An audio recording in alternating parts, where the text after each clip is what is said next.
Morning kids. आज चलो class 8 जो मेरे स्कूल का बूम क्लास है, जिसका लेवल आई एम प्राउड कि मैं किसी भी लेवल पर तुम्हें ले जाता हूँ और तुम बहुत आसानी से अपवर्ड मोबिलिटी कर लेते हो। तो आज क्लास 8 का ओवरव्यू सोशल स्टडीज़ का मैं दूंगा, जिसमें हिस्ट्री पर ज़्यादा स्ट्रेस रहेगा। और मैं खुद क्लास 8 का सोशल स्टडी का सिलेबस देख रहा था, तो अगर कोई बच्चा क्लास 8 के सोशल स्टडीज़ को खूब बढ़िया समझ जाएगा तो ऑलमोस्ट यूपीएससी आईएएस का जो कोर्स आता है ना, इसी फाउंडेशन पे होता है। Class 6, class 7, class 8। और हम लोग थोड़ा नेगलेक्ट कर देते हैं इसमें सोशल स्टडीज़ को, 6 के 7th का 8। और जहाँ तक 9th और 10th का सोशल स्टडीज़ है ना, तो बहुत हल्का है। वहाँ पर स्ट्रेस साइंस पे होता है। तो मतलब मैं थोड़ा देख रहा था सिलेबस 6th का, 7th का, 8th का सोशल स्टडीज़ का। तो मतलब आईएएस की जो बच्चे तैयारी करते हैं तो वो लोग एक ही चीज़ बोलते हैं कि basics of 6th and 7th and 8th of NCERT books सबसे पहले उसको पढ़ना है। तो शुरू में तो हम लोग ध्यान ही नहीं देते हैं ना। जब वो कोचिंग करने जाते हैं तो देखते हैं कि सब मतलब दिल्ली में सेंटर है आईएएस के ट्रेनिंग के, तो 2 जगह है। एक है मुखर्जी नगर में और आजकल करोल बाग राजेंद्र प्लेस में। तो हिंदी वाले सब लगभग मैक्सिमम मुखर्जी नगर में है और इंग्लिश वाले सब इवॉल्व किए हैं राजेंद्र नगर और करोल बाग। तो वहाँ सिर्फ 6, 7, 8, 9, 10th का एनसीईआरटी पढ़ते रहते हैं बच्चे। तो मुझे भी लगा कि अगर तुम लोग को 8th का एसएसटी का बेस बढ़िया से हो जाए तो you can understand anything and everything regarding the society. और आगे अगर कोई बच्चा सिविल सर्विसेज के लिए जाना चाहता है तो उसके लिए बहुत ही कारगर होगा, क्योंकि बेस और फाउंडेशंस उसके तैयार रहेंगे तो आगे आसान होगा। चलो, तो मैं उस लेवल पे लेके चलूँगा कि तुम्हें क्लैरिटी हो सोशल स्टडीज़ में, हिस्ट्री का, पॉलिटिकल साइंस का, ज्योग्राफी का। और अभी इकोनॉमिक्स पे उतना काम नहीं है 8th में, लेकिन थोड़ा बहुत इकोनॉमिक्स का करेंगे। तो सोशल स्टडी में मैं 3 बातों को ध्यान दूँ: सोशल, इकोनॉमिक, पॉलिटिकल। ठीक है। तो सोशल में लगभग सारी चीज़ कवर होते हैं, लेकिन हम लोग थोड़ा सा हिस्ट्री देखना है इसमें, तो हम लोग आज फोकस करेंगे हिस्ट्री पर। तो हिस्ट्री में जो तुम लोग का सिलेबस है क्लास 8 के लिए, अगर टीचर को क्लियर नहीं है तो वो सिर्फ नोट्स लिखवा सकता है, वो क्लियर नहीं कर सकता है, क्योंकि he must have very good knowledge of history, sociology, political science and economics, then also he can deal with that subject. Understood? So we will try our best to give you the best. Come on, let us start. तो history पर start करते हैं हम लोग, है ना। History बेटा जो भी बीत गया है आज से पहले, इट बिकम्स हिस्ट्री। इतिहास, बीता हुआ कहानी। तो एक होता है कि जनरली स्टोरीज है भाई, मुग़ल शासन में कौन कौन हुआ, जैसे मान लो बाबर हो गए, तो बाबर कैसे आए, तो उन्होंने किसी को हराया। पहले तो राजपाट ऐसे ही होता था, एक किंग दूसरे को हराता था, अपना वंश फिर अपना विरासत चलाता था। तो बाबर की एंट्री हो जाती है कैसे, वो काबुल से आते हैं, और यहाँ पर लोदी का शासन था उस समय। बाकी हिस्ट्री का पूरा मैं लिखाऊंगा तुम लोग को जब क्लासेस स्टार्ट होगी, क्योंकि तुम्हें पता होना चाहिए कि कैसे कैसे स्टेज राजाओं का डेवलप हुआ। तो एक चीज़ जानो कि मुग़ल की चूँकि बात हो रही है, तो लोदी और बाबर में लड़ाई हुई। एक जगह है हरियाणा में पानीपत, और वो एक टर्निंग पॉइंट हुआ यहाँ के हिस्ट्री के लिए।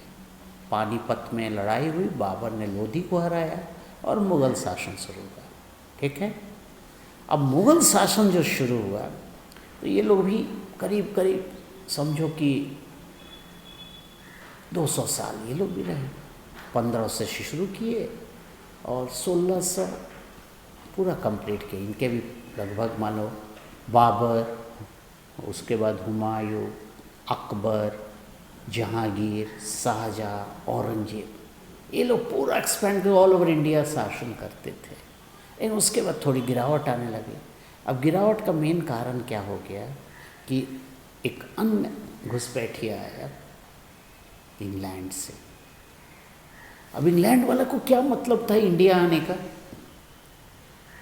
तो देखो बेटा, कहीं कुछ रिवॉल्यूशंस होता है। रिवॉल्यूशन तो बताए थे तुम लोग को, क्या एक बहुत बड़ा क्रांति, बहुत बड़ा बदलाव लेने के लिए एक समय डेवलप होता है, कुछ घटना घटती है। तो इंग्लैंड में एक बहुत बड़ी घटना घटी which is called industrial revolution. क्या बोला जाता है उसको? Industrial revolution. समझ में आया? मतलब इंडस्ट्री मतलब मशीन बन गया, स्टीम इंजन बन गया लगभग 1700 में। 1750 के बाद वहाँ शुरू होता है। तो मशीन बना, फैक्ट्री लगा, वो लोग लोहा बनाने लगे, वो लोग कपड़ा बनाने लगे। लेकिन इंग्लैंड में बेटा लोहा बनाने के लिए रॉ मटेरियल नहीं मिला, कपड़ा बनाने के लिए कॉटन ये सब नहीं मिला। अब वो लोग सोचने भाई ये कहाँ से? तो वो बड़े ही साहसी थे। वो लोग सारे निकले नाव लेकर, जहाज़ लेकर पानी से, और पता करने लगे कहाँ पर उनको रॉ मटेरियल्स मिलेगा। लोहा, कच्चा लोहा कहाँ मिलेगा, ये तुमको कॉटन कहाँ मिलेगा, अन्य सामान। तो कुछ निकल गए पूरब की तरफ, कुछ निकल गए पश्चिम की तरफ। और ढूंढते ढूंढते आते आते भारत में आ गए। कुछ पश्चिम की तरफ गए, कुछ अफ्रीका गए। उन लोग का मेन मकसद था कि हमें रॉ मटेरियल चाहिए, कहाँ से आएगा, और जो सामान बनाएंगे वो कहाँ बेचेंगे। सिर्फ इंग्लैंड में बेचने से तो काम चलता नहीं हमारा सामान। तो लेकिन मेन था कि पहले रॉ मटेरियल लाया। अब वो जो भारत आए तो उन्होंने देखा अरे यहाँ तो खनिज ही खनिज है, लोहा भी है, कोयला भी है, सारा चीज़ है, रुई प्रोडक्शन है, नील का प्रोडक्शन है। बोले अरे बाप इतना चीज़ है तो मैं सारी चीज़ को लेके जाऊँगा इंग्लैंड और वहाँ काम करूँगा। अब वो यहाँ पर पहले घुसे तो भाई कैसे घुसे? तो सबसे पहले उन्होंने स्टडी किया कि कैसे हम लोग एंट्री कर सकते हैं और कैसे यहाँ टिक सकते हैं। तो पहले छोटे छोटे राजा लोग थे, रियासत था छोटा छोटा, क्योंकि औरंगजेब के बाद सब थोड़ा थोड़ा विखंडित होने लगा। अब घुसे वो, तुमको इंडियन ओशन से आया, केरला वगैरह में आया एज ए बिजनेसमैन। कैसे घुसे? As a businessman. और एक कंपनी बनाया, ईस्ट इंडिया कंपनी। क्या था कंपनी का नाम? East India Company. कैसे आए थे? As a trader. तो बहुत अच्छी अच्छी चीज़ लाते थे और यहाँ के राजा को तोहफा देते थे, और धीरे धीरे राज में घुसपैठ शुरू किए। और यहाँ तोहफा देते थे और कोशिश करते कि जो रॉ मटेरियल है उसको हम अपना इंग्लैंड पहुँचाएँ। इसी तरह कुछ उनकी टीम अफ्रीका चली गई, कुछ लैटिन अमेरिका चली गई, और जगह जगह जाके पहले एज ए बिजनेसमैन घुसे और धीरे धीरे धीरे यहाँ पर अपना घुसपैठ बनाते गए, और उसके बाद पॉलिटिकल पावर लिखे। और उनको भारत में पॉलिटिकल पावर लेने के लिए उनका turning point battle of Plassey. Battle of Plassey, सिर्फ नोट करो, बाकी आगे फर्दर डिस्कशंस होगा, क्योंकि सारे टर्म्स पहले समझ जाओ। तो उनकी पॉलिटिकल डोमिनेंस भारत में किसके बाद हुआ? बैटल ऑफ पलासी, बंगाल में एक जगह है वहाँ। अब ये बंगाल पर कब्जा किए, पॉलिटिकल पावर ले लिया, एडमिनिस्ट्रेशन पावर ले लिया। अब ईस्ट इंडिया कंपनी अब बिजनेस नहीं, अब वो पॉलिटिकली यहाँ स्ट्रांग हो गई। ऐसे धीरे धीरे धीरे धीरे पूरे इंडिया पर छा गई है, हर जगह कब्जा अपना किया। अब एडमिनिस्ट्रेट जो यहाँ के राजा थे उनको दबा के हटा के अपना अपना प्रभुत्व, डोमिनेंस, प्रोमिनेंस, और एक और वर्ड बोलते हैं हेजिमोनी, HEGEMON, हेजिमोनी। ये सब है कि अपना प्रभुत्व बनाना। अब भारत में धीरे धीरे अंग्रेज अपना बनाना, ठीक है बेटा, क्लियर? तो भारत को तो अपने ग्रिप में ले लिए। अब यहाँ से जितने रॉ मटेरियल्स थे, लोहा, कच्चा लोहा, ये तुमको क्या कहते हैं, रुई वगैरह, सब अब जहाज़ पर लद के इंग्लैंड जाने लगा। क्लियर? एक पक्ष समझे। इसी तरह ये अन्य देश में भी गए और वहाँ डोमिनेट करके वहाँ पूरा पॉलिटिकल माने एडमिनिस्ट्रेटिव पावर, माने एक तरह से वहाँ के शासक हो गए। अब इसको ये लोग बोलने लगे इंग्लैंड वाला कि मेरा कॉलोनी है, वर्ड याद रखो, कॉलोनी, मेरा कॉलोनी है, मैं इस पर शासन कर रहा हूँ, मैं अपने मन चाह चीज़ लेके जा रहा हूँ। तो इसी को बोलते हैं बेटा कॉलोनियल रूल। क्या बोलते हैं? Colonial, COLONIAL, colonial rule. और इसी से एक वर्ड बना है कॉलोनियलिज्म। क्या वर्ड बना है? कॉलोनियलिज्म। आइए समझोगे, कॉलोनियल, अब समझो, कॉलोनी, कॉलोनियल रूल, कॉलोनियलिज्म। अब ये पूरे विश्व में इस तरह से अपना फैला लिए, मतलब जहाँ जाके डोमिनेंट अपना किए और कॉलोनी अपना बना लिए। ठीक है बेटा? अब ये इंग्लैंड को देखे फ्रांस वाले, स्पेन वाले, पुर्तगाल वाले बोले अरे इंग्लैंड कहाँ कहाँ गया, वो देखे पूरा लोहा लाद के ला रहा है, कच्चा माल सब ला रहा है। वो लोग भी जहाँ जहाँ पहुँचने लगे और जहाँ इंग्लैंड का कब्जा, अपना कब्जा कर लिए। अब पूरे विश्व में 1800 में क्या है? कॉलोनियल रूल हो गया। ठीक है? अब ये लोग डोमिनेट करने लगे, तो इन लोग को डोमिनेटिंग पावर था, डोमिनेटिंग कंट्री बन गए, और हम लोग सबऑर्डिनेट कंट्री बन गए। दो word clear? Dominating country, subordinate country. Dominate तो स्पेलिंग मालूम है, सबऑर्डिनेट भी मालूम है, डिस्कशन हुआ था 7th में। जो हावी है डोमिनेट कर रहा है, और जो दबा हुआ है तो सबऑर्डिनेट है। क्लियर? ठीक। अब ये सारे जगह यही कर लिए, जहाँ जहाँ गए कब्जा करते गए, और ये बताना कि we are the best, we are the great, we are the power. हम लोग भी बोले भैया आप ही पावर हो। अब तो पूरे उसी तरह हम लोग भी कॉलोनियल रूल के अंदर आ गए, पूरा भारत। अब ये सब सामान वहाँ भेजने लगे, लेकिन हम लोग रोक नहीं सकते थे। धीरे धीरे ज़मीन पर कब्जा कर लिए। अब मान लो कि यहाँ का ज़मीन कब्जा की है, और वो बोलते हैं अब एक चीज़ और सुन लो जो बड़ा इम्पोर्टेंट है, ये तो रूल हो गया। अब उस समय इन लोग के आने के पहले भारत की स्थिति देख लो क्या है। हम लोग के किसान बहुत अच्छा खेती करते थे, छोटा छोटा उद्योग सब गांव में था, सब गांव अपने पर सेल्फ डिपेंडेंट था और सेल्फ सफिशिएंट था। दो वर्ड में यूज़ कर, सेल्फ डिपेंडेंट और सेल्फ सफिशिएंट, मतलब उसको अपने किसी चीज़ के लिए बाहर पर निर्भर नहीं रहना चाहिए। और बड़े अच्छे अच्छे कपड़े बनते थे, टेक्सटाइल, जो मलमल का थान होता है, बहुत अच्छे अच्छे। तुमको ये हीरा जवाहरात गारमेंट्स, सॉरी हीरा जवाहरात और ज्वेल्स, ये सब का भी बहुत अच्छा अच्छा मसाला बहुत अच्छा पैदा होता था। तो हम लोग बहुत आत्मनिर्भर थे।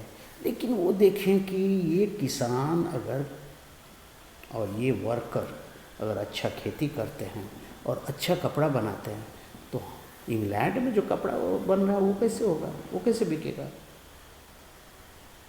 समस्या था। तो वो एक काम करने लगे कि उनको खेती और जंगल की ज़रूरत थी। अब जंगल की क्यों ज़रूरत थी मैं बता रहा हूँ। इन लोगों को अब जो खेती करने वाले किसान थे उनके ज़मीन को अपने कब्जा में ले लिए और उस पर टैक्स लगा दिए बहुत ज़्यादा कि तुमको टैक्स देना है इतना। अब ये परेशान हो गए किसान, लेकिन चूंकि अब डोमिनेट कर रहे थे तो कुछ कर नहीं सकते थे।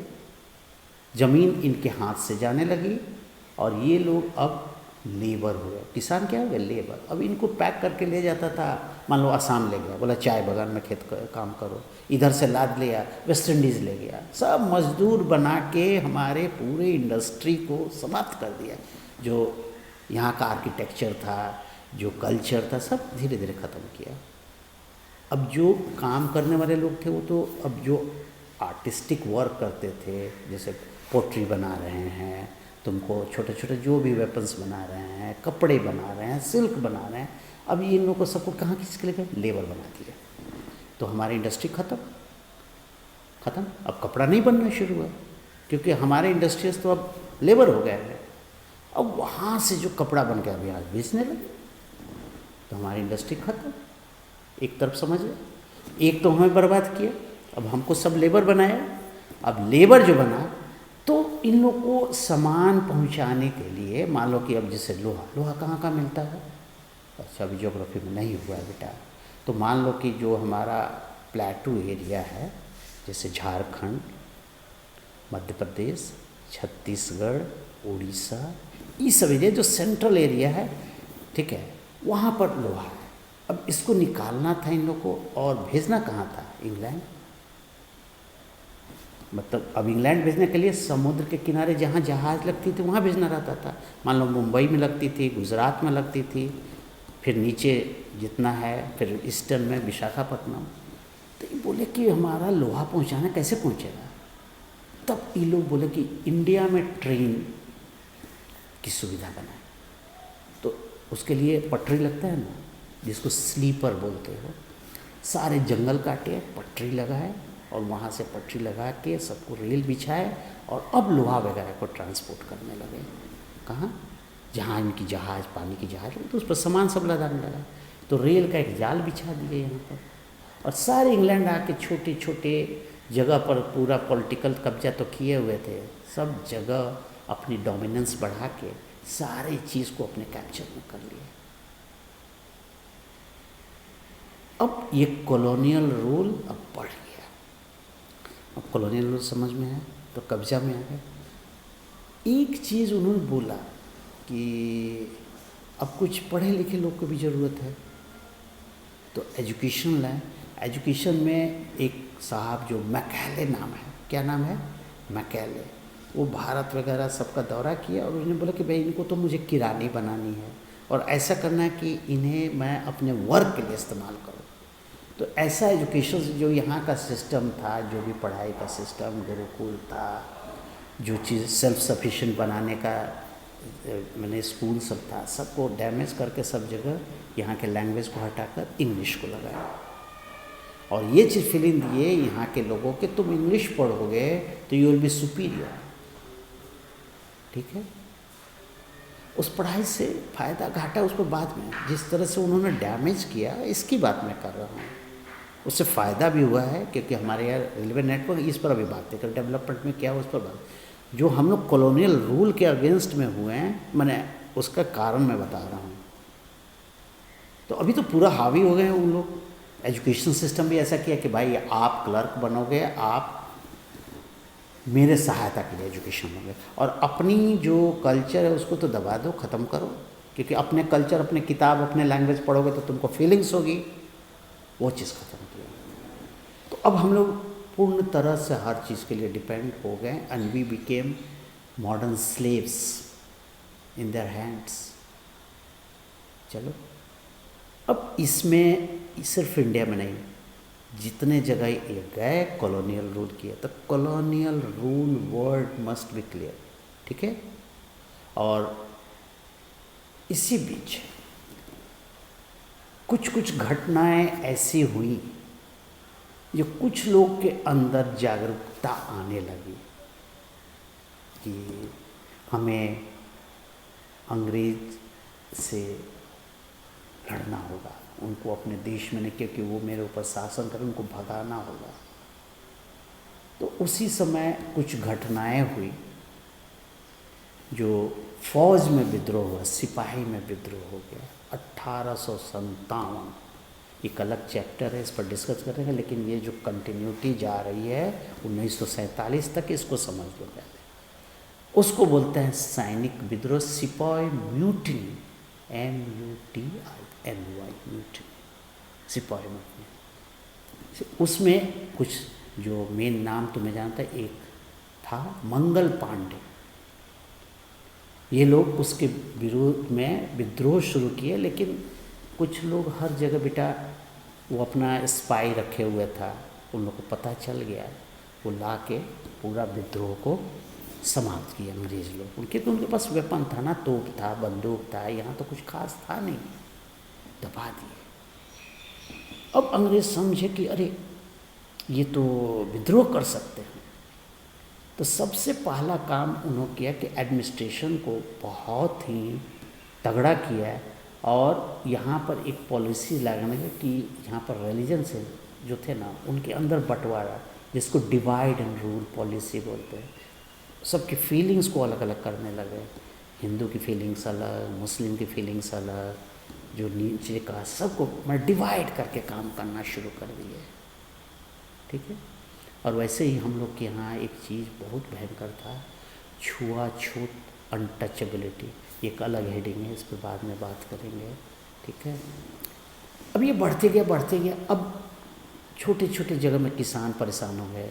जो फॉरेस्ट था जिसमें ट्राइबल्स लोग रहते थे, फॉरेस्ट कटने लगा, उनको परेशानी हो लगी, उनको बेघर कर दिया। अब वहाँ से उनकी परेशानी, खेती करने वाले की परेशानी, सब परेशान ही रहते थे।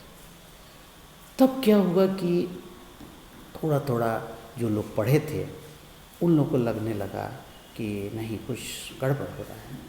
अब ये लोग थोड़ा थोड़ा यूनाइट होने लगा कि अंग्रेज़ से थोड़ा हम लोग टकराहट लिया जाए, जैसे भी उनसे मिल के जुल के, थोड़ा रिक्वेस्ट करके या विद्रोह करके, धीरे धीरे अब इवॉल्व होने लगा विद्रोह की आवाज़ अगेंस्ट द इंग्लिश। ठीक है। तो कहीं हिंसा से होता था, कहीं लोग अपनी बात को उसको प्लेस करके करते थे। ठीक है।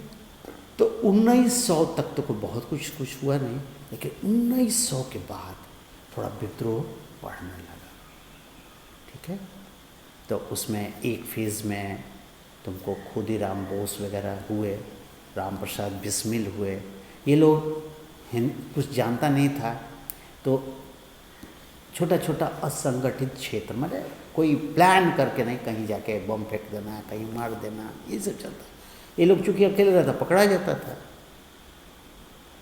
अब 1917 के बाद एक दूसरा ढंग आया लड़ने का, जिसमें महात्मा गांधी साउथ अफ्रीका से आए, और वो यहाँ पर जो यहाँ की परेशानी थी उसको देखते हुए कि लोगों को इकट्ठा कैसे किया जाए, और उनका हथियार था सत्य, अहिंसा, ट्रुथ, नॉन वायलेंस, सत्याग्रह। ठीक है। ये truth, non violence, Satyagraha, 3 word लिखे। अब 3 वर्ड और लिख लो, non cooperation movement, NON, cooperation तो जानते हो, मूवमेंट भी जानते, नॉन कोऑपरेशन मूवमेंट। ठीक है बेटा। इसके बाद लिखो सिविल, CIVL, डिसोबीडियंस, ओबीडियंट में डिस लगाना, मूवमेंट। ठीक है। ये इनके हथियार थे। तो सबसे पहले जो आया तो नॉन कोऑपरेशन मूवमेंट इन्होंने स्टार्ट किया। अब इनके पास तो सपोर्टर ज़्यादा नहीं थे, बहुत कम लोग नेशनलिस्टिक फीलिंग है सब जानते नहीं थे। इन्होंने क्या किया कि जो समस्या छोटे छोटे जगह का था उस समस्या को उठाया, और वहाँ के लोग को समझाया कि भाई नेशनलिज्म, नेशन, इन लोग को भगाना होगा, अपना देश है, आज़ाद करना। तो मान लीजिए कि उन्होंने स्टार्ट किया, सबसे पहले वो ईस्ट चंपारण में आए, और यहाँ पर इंडिगो, नील की खेती होती थी, और बहुत किसान परेशान होते थे। तो वो यहाँ आके यहाँ के लोगों को सहायता से इस चीज़ को बंद कराया, और किसान लोग को अपना ज़मीन दिलाया। तो पहली सफलता मिली उन्हें। अब इसी तरह किसान को दिमाग में भर दिए, यहाँ के लोकल लोगों को भर दिए कि नहीं, आपको देश को आज़ाद करना है, इनसे मुक्ति पाना है। तो लोग के अंदर थोड़ा हिम्मत होने लगा कि नहीं, इन लोग को भगाना है। तो नेशनल मूवमेंट का पहला चरण गांधी जी का शुरू हुआ, ठीक है। फिर 1919 में तरह तरह की चीज़ें होने लगी, जिसमें तुमको एक वर्ड लिखो, रॉलेट एक्ट। क्या लिखोगे? रॉलेट एक्ट को बाद में बताएंगे। रॉलेट एक्ट, रॉलेट अंग्रेज़ का शासक है, कुछ परेशानी, उसका जो कानून बनाया उससे उसका विद्रोह होने लगा। ये फिर सत्य और अहिंसा से, ट्रूथ एंड नॉन वायलेंस से करने लगे। उसी समय एक बहुत बड़ी घटना अमृतसर में हो गई। एक बाग है, जालियांवाला बाग, वहाँ एक अंग्रेज जिसका नाम जनरल डायर है, वहाँ एक स्टेडियम में लोग को घेर के गोली चलवा दिया। अब इसका असर बहुत ज़्यादा, लोग को अब पूरे देश में ये नेशनलिस्टिक फीलिंग, नेशनल मूवमेंट की फ्रीडम चाहिए, धीरे धीरे बढ़ने लगा। अब बढ़ने लगा, अब बहुत से लोग इनसे जुटने लगे। तो ये बोले कि नहीं, इसी समय बेटा फर्स्ट वर्ल्ड वार ख़त्म हुआ था, और फर्स्ट वर्ल्ड वार में एक शासन था ओटोमन एम्पायर। सिर्फ वर्ड लिख लो, Ottoman empire, Ottoman, OTTOMAN, Ottoman empire, एक साम्राज्य था जो समझो कि अरब देश में। और वहाँ एक मेन शासक था, खलीफा बोलता था जिसको, टर्की में। फर्स्ट वर्ल्ड के बाद सब टूटा, ओटोमन एम्पायर टूटा, अंग्रेज सब बहुत सा वहाँ पर मैंने स्ट्रिक्ट कानून सब लगाया, और खलीफा का जो पावर था उसको कम किया। अब पहले तो मैसेज किसी किसी तरह आया, तो हर देश में आया, इंडिया में भाई खलीफा को तंग किया जा रहा है। तो जितनी मुस्लिम कम्युनिटी थी उसके अंग्रेज़ के विरुद्ध खिलाफत मूवमेंट शुरू की, ठीक है, खिलाफत मूवमेंट। क्या? खिलाफत मूवमेंट। तो 1919 में गांधी जी देखे कि अरे हम मुस्लिम को भी नेशनल आज़ादी से जोड़ सकते हैं। तो जो यहाँ अली ब्रदर्स, अली बंधु लोग थे, उनसे रिक्वेस्ट किया कि भाई कांग्रेस भी आपका सपोर्ट करेगा, आप लोग भी नेशनल मूवमेंट में सपोर्ट कीजिए। मुस्लिम लोग को जोड़ लिए, खिलाफत मूवमेंट और कांग्रेस दोनों खिलाफत करने लगा, ठीक। इसी बीच एक दुर्घटना हो गई, चौरी चौरा, जो गोरखपुर उत्तर प्रदेश में एक छोटा सा जगह है, जहाँ लोग कुछ गलतफहमी की वजह से वहाँ के थाना में पुलिस लोग को जाकर मार दिए। अब गांधी जी का तो अहिंसा वाला था, ये total movement, non cooperation movement रोक दिए। बहुत दिन रुका रहा, तो लोग का उत्साह कमज़ोर हो गया। फिर जो हिंसात्मक ग्रुप था वो लोग उभरने लगे, जैसे भगत सिंह, चंद्रशेखर, राजगुरु, ये लोग उभर के अपना हिंसात्मक तरीका अपना लिया। तो दोनों तरह का धारा था, एक नॉन वायलेंट मूवमेंट, एक वायलेंट मूवमेंट, दोनों चलने लगा। और कोई प्लानिंग प्रोजेक्ट नहीं था, सब अपने तरफ से चल रहा था। भगत सिंह जिन्हें लगा कि नहीं, भारत के लोग को जगाना है, तो जगाने के लिए उन्होंने एक चीज़ सोचा कि मुझे देश के लिए बलिदान हो जाना है। मैं अपनी जान अगर देश के लिए दूंगा तो लोग के अंदर थोड़ी भावना, उत्साह बढ़ेगा और अंग्रेज़ को भगाएगा। वो अपने कुछ साथियों के साथ मिलके असेंबली में बम चलाया और वहाँ से भागे नहीं, पकड़े गए। और वो उस बीच जब तक उन पर ट्रायल चला तो बहुत सा चिट्ठी पत्री लेख लिखते लोगों के अंदर भावना भरने के लिए।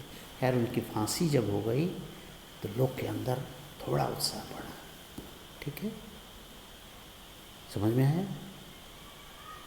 एक इसी बीच एक और आदमी थे जिनका नाम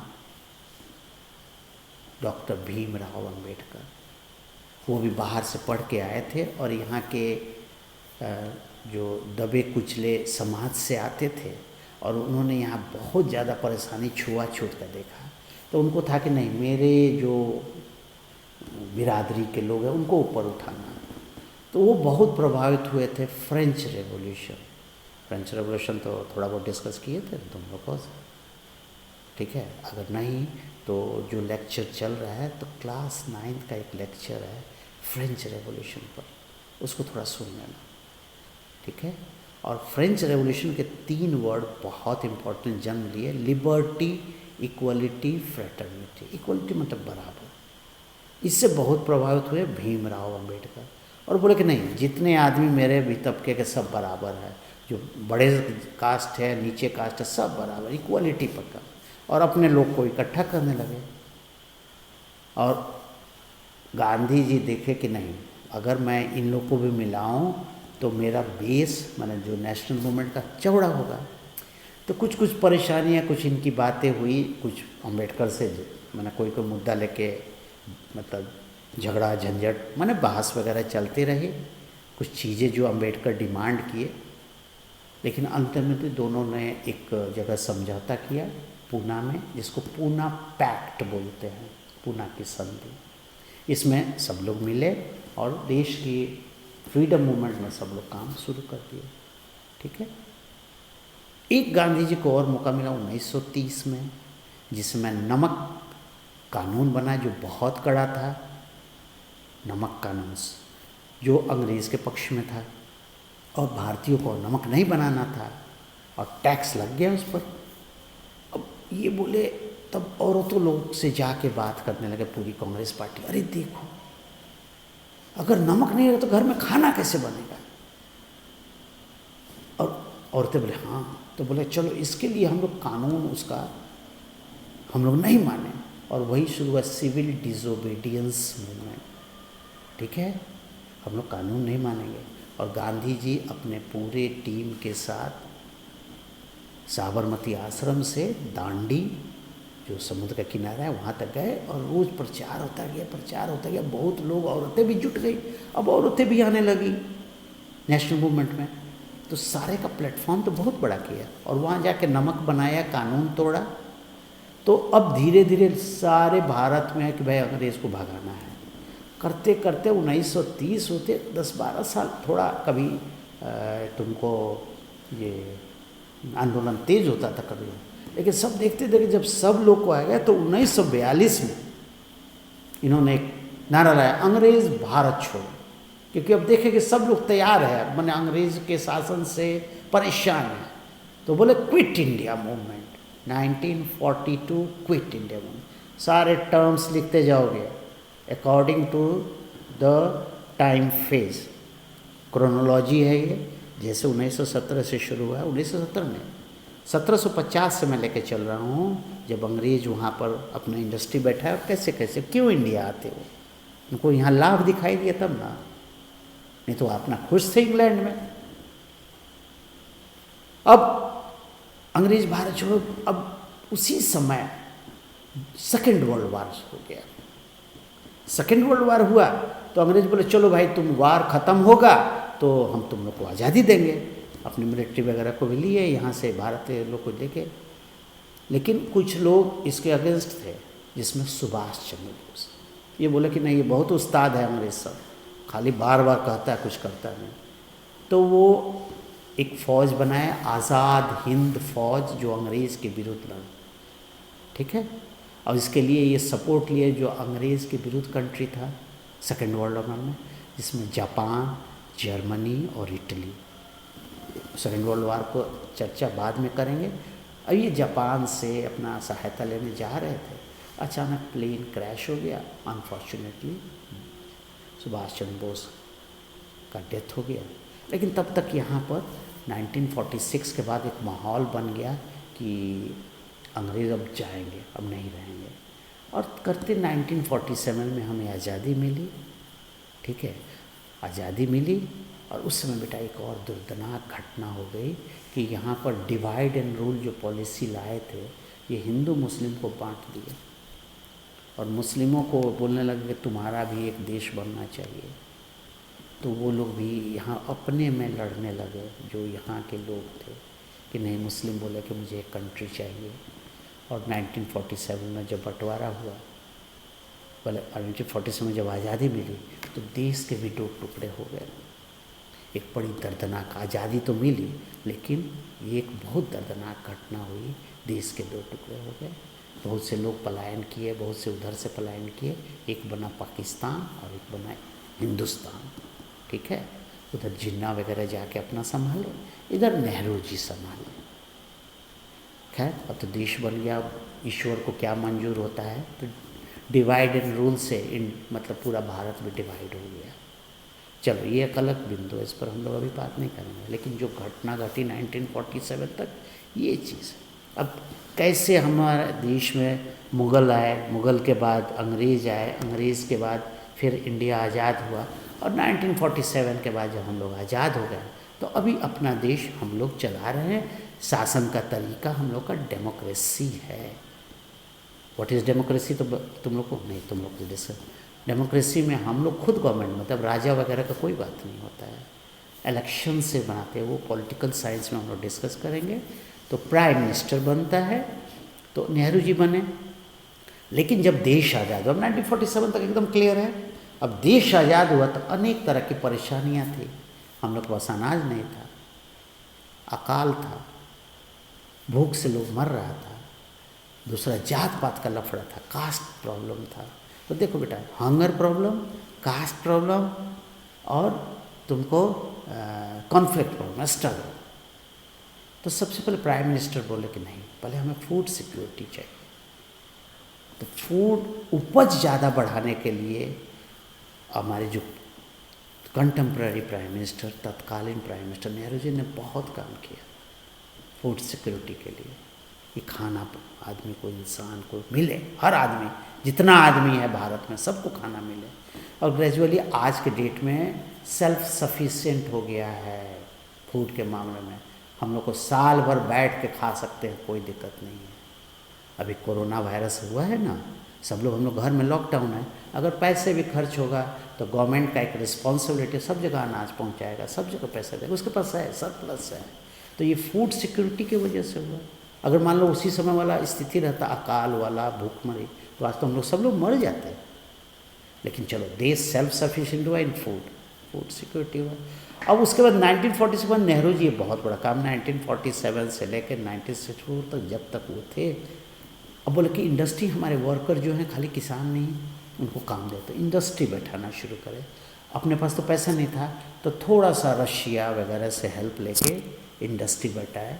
और वो उनका कहना था कि इंडस्ट्री ही हम लोग का मंदिर है। इंडस्ट्री बैठने लगा तो लोग उसमें काम करने लगे, पैसा आने लगा तो खरीदने लगे, तो सामान बिकने लगा यहाँ पर। तो धीरे धीरे इंडिया तरक्की करते गया। और एक बहुत बड़ा चेंज हम लोग किया, इकोनॉमिक रिफॉर्म आया 1991 के बाद। उस समय जो प्राइम मिनिस्टर हुए, एक विजनरी प्राइम मिनिस्टर थे, मिस्टर नरसिम्हा राव, और उन्होंने एक बहुत बड़े इकोनॉमिस्ट को अपने साथ रखा, डॉक्टर मनमोहन सिंह। और ये लोग सारे वर्ल्ड में भी उस समय चेंजेस आया। एक बना था वर्ल्ड ट्रेड, ये तुम्हारा वहाँ पर NUN से बना वर्ल्ड ट्रेड ऑर्गेनाइजेशन। अब ये आप सामान को इंपोर्ट एक्सपोर्ट कर सकते थे, कहीं से मंगा सकते थे, कुछ भी कर सकते। तो हमारे यहाँ बहुत सा आया, यहाँ पर गवर्नमेंट लिबरल हुई और बहुत से फैक्ट्री लगे, प्राइवेट बहुत सारे लोग अपना अपना फैक्ट्री लगाना, और देश में खुशहाली आ गई। 1991 से हम लोग अच्छे पोजीशन में आ गए, हमारा परचेजिंग पावर, क्योंकि सबको काम मिला, अब तो हम लोग बहुत खुशहाल है। ठीक है, तो ये फेजेस है हमको हिस्ट्री में, वहाँ से लेकर और अभी तक की स्थिति। पहले इसको जानोगे, पहला लेक्चर में ये रहेगा। सेकंड लेक्चर में इसमें जो टर्म्स जो है, जैसे तुम्हारे कास्ट है, कल्चर, इस पर बात करूँगा मैं। अब इसको पूरे टर्म को लिखो, पूरा जैसे लिखोगे और सारे टर्म्स को लिखोगे, हम लोग 1 से 2 दिन में दूसरा टॉपिक तुमको देंगे, क्योंकि देख रहे हैं कि क्लास 8 बेचैन है कि हमें काम दीजिए, तो तुम्हें काम जाएगा। एक हो गया हिस्ट्री में बेटा। अब मैथ में आप लोग को आप लोग जो किताब था उसी में से प्रॉफिट एंड लॉस आप बनाएंगे। ठीक है, प्रॉफिट एंड लॉस वाला चैप्टर बना लेंगे। और दूसरा अलजेब्रा वाला जो पोर्शन था, इक्वेशन वाला, इसको बनाएंगे। 2 दिन बाद फिर आपको दूसरा काम मैं दूंगा, क्योंकि उस दिन और हिस्ट्री को आगे बढ़ाऊंगा। तो साइंस में तो यू आर सिंपली ग्रेट, क्योंकि 7th में तुम लोग काफ़ी आगे तक पढ़ लिए हो। तो हम लोग एसएसटी और मैथ का वर्क देंगे अभी, जब तक स्कूल नहीं खुल जाता है। और भगवान से प्रार्थना करो कि कोरोना कोरोना गो अवे, ठीक है। एक चीज़, अगर नहीं जाएंगे ना तो हम लोग अपना इम्यून सिस्टम को इतना मजबूत करें कि we will live with corona. तो बेटा खूब खाओ, शरीर को मजबूत करो, और कोरोना को अगर साथ में भी ना तो दुश्मन को दाब के रखो, समझे, दाब के रखा जाएगा, उससे डरना नहीं है, ठीक है। तो नेक्स्ट मीटिंग में हम आगे की बात करेंगे, तब तक उसको ओके।